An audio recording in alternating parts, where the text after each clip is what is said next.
ఆనందమంగళ కర్పూర నీరాజన దీపం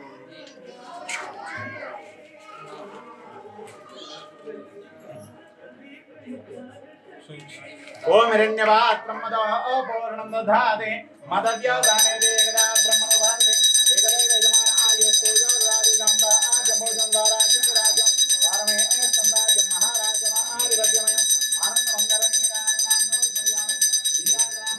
నీరాజనామర్పయామి నమస్కరోమి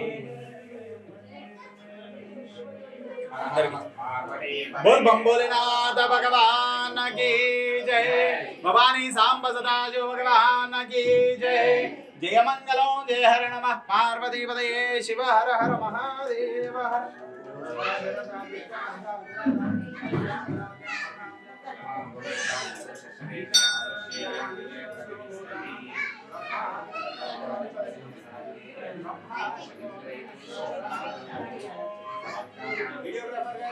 దీపారాధన స్వరసాధన అనే ఆల్బమ్ నుంచి నేను ఎండికొండ కైలాసమందు అనే సాంగ్ పాడబోతున్నాను.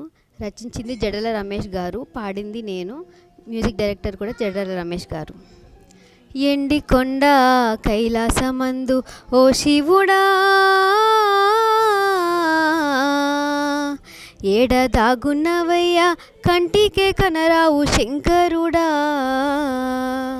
శివునాజ్ఞ లేనిదే చీమైన గుట్టదు ఓ శివుడా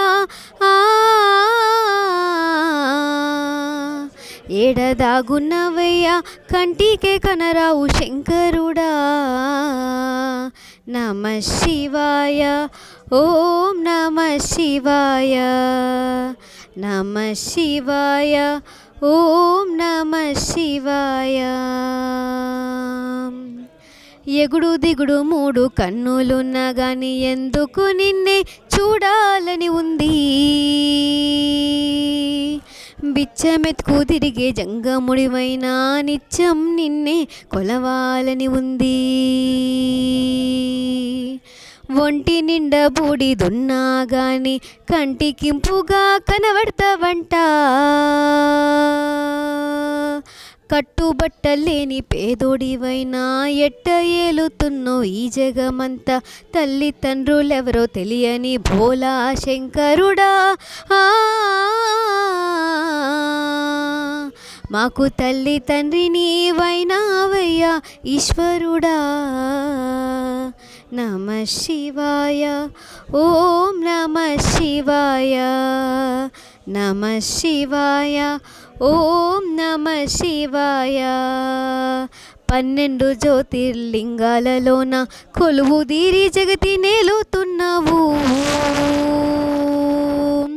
అష్టాదశ పీఠాల్లోని సతిని నిలిపి లోకాలు కాపాడుతున్నావు ఏకదంతుడైన నీ తనయుణ్ణి ఎలుక మీద పంపి ఏలమంటున్నావు అవని భక్తుల పాపాలు తీర్చంగా అయ్యప్పను కొండ మీద నిలిపినవు భక్తులంటే నీకు ఎంతటి ప్రేమ ఓ శివుడా అందుకే జన్మ జన్మల మా దేవుడు నీవే ఈశ్వరుడా నమ శివాయ ఓం నమ శివాయ ఎండికొండ కైలాసమందు ఓ శివుడా ఏడదాగున్నవయ్యా కంటికే కనరావు శంకరుడా శివునాజ్ఞ లేనిదే చీమైన గుట్టదు ఓ శివుడా ఏడదాగున్నవయ్యా కంటికే కనరావు శంకరుడా.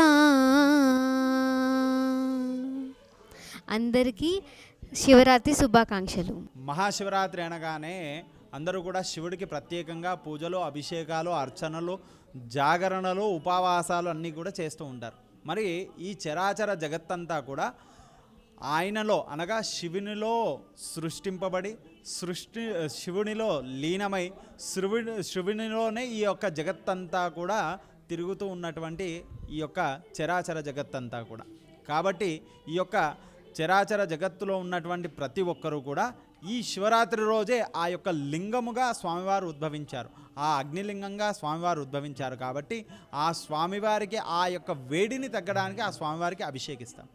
అలాగే ఆ స్వామివారు హాలాహలము స్వీకరించారు కాబట్టి ఆ యొక్క రాత్రంతా కూడా జాగరణ ఉండే, ఆ హాలాహలం అంతా కూడా శరీరం ఎక్కదు అన్నట్టుగా ఆ రాత్రంతా కూడా జాగరణ చేస్తాం.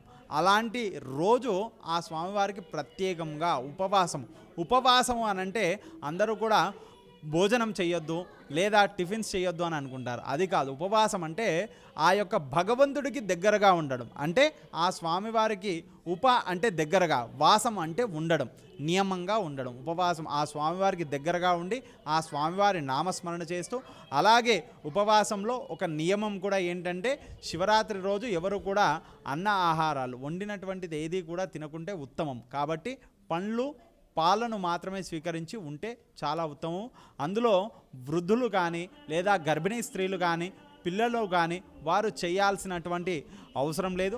కానీ వారి శక్తి కొలది వారు చేయవచ్చును. కానీ ముఖ్యంగానైతే మిగతా వారందరూ కూడా ఆ స్వామివారికి ఉపవాసము, స్వామివారి నామస్మరణ చేస్తూ ఆ రోజంతా పాలు పండ్లు మాత్రమే స్వీకరించి మర్నాడు ప్రాతకాలము ఆ స్వామివారిని దర్శించిన పిమ్మట ముందుగా ఆ స్వామివారికి పండ్లు పలహారాలు లేదా వండిన నైవేద్యాన్ని స్వామివారికి చూయించి ఎవరికైనా బ్రాహ్మణునికి కానీ లేదా ఇంకా ఎవరికైనా దానము ధర్మము చేసి ఆ నైవేద్యాన్ని వారికి పంచిపెట్టిన పిమ్మట వారు స్వీకరించాలి. లేదంటే నియమానుసారంగా వారి ఇంట్లో ఒక బ్రాహ్మణుని పిలిపించి భోజనం పెట్టి తర్వాత వారు భోజనం చేస్తే ఉత్తమమని చెప్తారు. కాబట్టి ఈ విధంగా ఆ స్వామివారి దర్శనాన్ని, అభిషేకాన్ని, అర్చనని, అలాగే ఆ స్వామివారి యొక్క ఉపవాసం చేసి అందరూ కూడా శివానుగ్రహం పొందాలని తెలియజేస్తున్నాము. ప్రతి ఒక్కరికి కూడా ఈ యొక్క శివరాత్రి రోజు ఆ స్వామివారి సంపూర్ణ అనుగ్రహం పొందాలని, ఆ స్వామివారి కృపా కటాక్షాలు ఎల్లప్పుడూ అందరికీ ఉండాలని కోరుకుంటున్నాం. ఓం నమః శివాయ.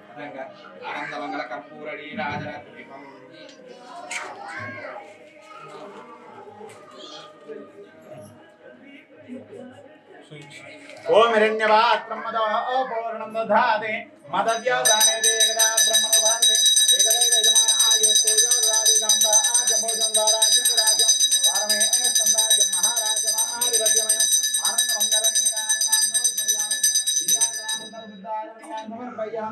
నమస్కరోమి. बोल बम भोलेनाथ भगवान की जय, भवानी सांब सदाशिव भगवान की जय. जय मंगलो जय हर नमः पार्वती पतये शिव हर हर महादेव हर.